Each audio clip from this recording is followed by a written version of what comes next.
Birthday. তাহলে তো কালকে কত তারিখ? মা বলে দাও। তুমি বলো তোমার বার্থডে কত তারিখে, তুমি জানো না? তুমি বলো, আমি জানি না। 12 তারিখে। আমি 13 তারিখে প্যান্ডেলের কাপড়টা লাগাইতাম, ভালো তো না? বাসন আর ইয়ে আসবে, টেবিল চেয়ার।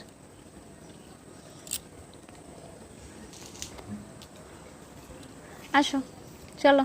ঠাম্মা আমাকে একটা সাইকেল দিয়েছে। সাইকেলটা দিয়ে আমি হেঁটে হেঁটে যাবো? আমি তাহলে চালাই বাড়ি যাই। চালাতে পারবো না, কেন? চেন পড়ে গেছে। ও আমি হাতুড়ি মেরে ঠিক করে নেবো।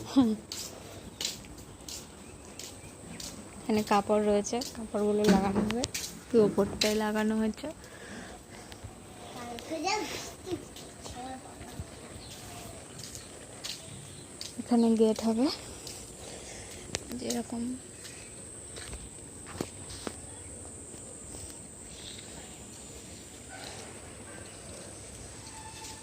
ওদিকে পিছু চলে আসে। হুম